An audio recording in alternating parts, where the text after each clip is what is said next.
எல்லா தமிழ் மக்களுக்கும் என்னுடைய வணக்கம். இன்றைக்கி நம்ம கேரளா சமையலில் ரொம்ப சிம்பிளாக இருக்கிற ஒரு வெஜிடபிள் கறியோட ரெசிபி தான் செய்ய போகிறது. நேந்திரக்காய் வச்சு தான் செஞ்செடுக்கிறது.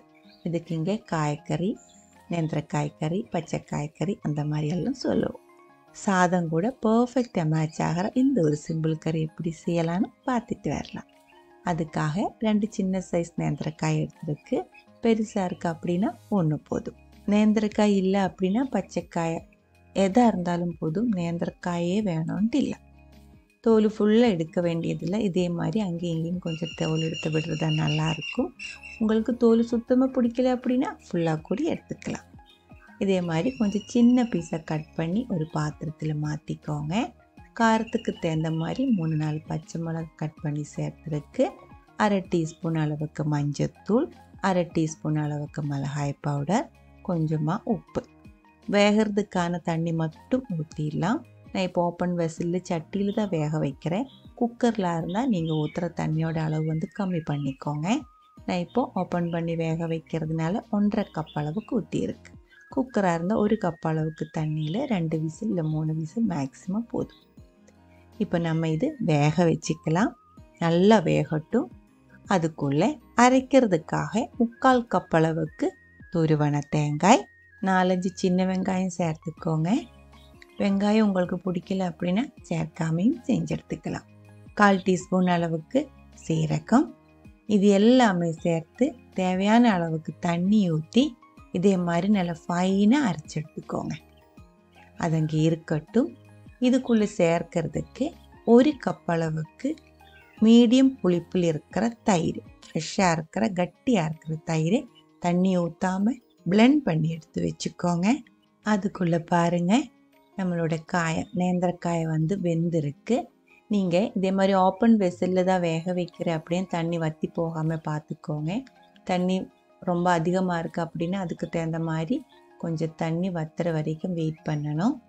இந்த அளவுக்கு போதும். லைட்டாக மேஷ் பண்ணி விட்டுருக்கு. இந்த காய் நல்லா வேகணும், வேகாமல் இருக்கக்கூடாது.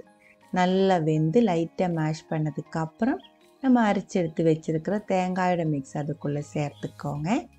அதுக்கப்புறம் நல்ல ஒரு மிக்ஸ் பண்ணி இதோட கன்சிஸ்டன்சி அட்ஜஸ்ட் பண்ணுறதுக்கு தகுந்த மாதிரி கொஞ்சம் தண்ணி கூடி சேர்த்துக்கோங்க. தண்ணி நிறைய இருக்குது அப்படின்னு தண்ணி சேர்க்க வேண்டியதில்லை. நேந்திரக்காய் நல்லா வெந்து தண்ணி கொஞ்சம் வற்றி ட்ரை ஆகி தான் இருக்குது அப்படின்னா தேங்காய் அரைச்சி ஊற்றும் போது அதுக்கு தகுந்த மாதிரி தண்ணி கூடி ஊற்றணும். இந்த மாதிரி கட்டி இருக்கணும். உப்பு செக் பண்ணி கொஞ்சம் கம்மியாக இருந்துச்சு, அதனால மறுபடியும் நான் கொஞ்சம் உப்பு சேர்த்துக்கிட்டேன். நல்லா மிக்ஸ் பண்ணதுக்கப்புறம் 2 நிமிஷம் கொதிக்க விட்டுக்கோங்க. இதே மாதிரி கொதித்து கொஞ்சம் திக்காக வரும்போது தீ ரொம்ப கம்மி பண்ணி வச்சதுக்கப்புறம் நம்ம கலக்கி எடுத்து வச்சுருக்கிற கட்டியாக இருக்கிற தயிர் ஊற்றிடலாம். தீ ரொம்ப கம்மி பண்ணி வச்சுட்டு தான் தயிர் ஊற்றணும். அதுக்கப்புறம் நல்ல ஒரு டைம் மிக்ஸ் பண்ணிக்கோங்க. நல்ல மிக்ஸ் ஆகி சூடானதுக்கப்புறம் கொதிக்கக்கூடாது. தயிர் ஊற்றினதுக்கப்புறம் இந்த கறி கொதிக்கக்கூடாது. நல்லா மிக்ஸ் ஆனதுக்கப்புறம் நம்ம தீ ஆஃப் பண்ணிடலாம். அதுக்கப்புறம் நம்ம இது தாளிச்செடுக்கணும்.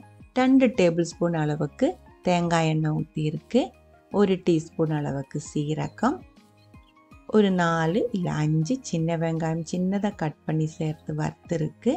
சின்ன வெங்காயம் நீங்கள் சேர்க்காம தான் அரைக்கிற வெங்காயம் உங்களுக்கு பிடிக்கல அப்படின்னா வெங்காயம் சேர்க்காம இந்த டைம் 1/2 டீஸ்பூன் அளவுக்கு வெந்தயம் சேர்த்துக்கோங்க. அதுக்கப்புறம் நம்ம காரமாக இருக்கிற 2-3 வரமிளகாய் சேர்த்துருக்கு. நல்லா ஃப்ரெஷ்ஷாக இருக்கிற மணமாக இருக்கிற கருவேப்பிலை தாராளமாக சேர்த்து வறுத்ததுக்கப்புறம் தீ ஆஃப் பண்ணிக்கோங்க.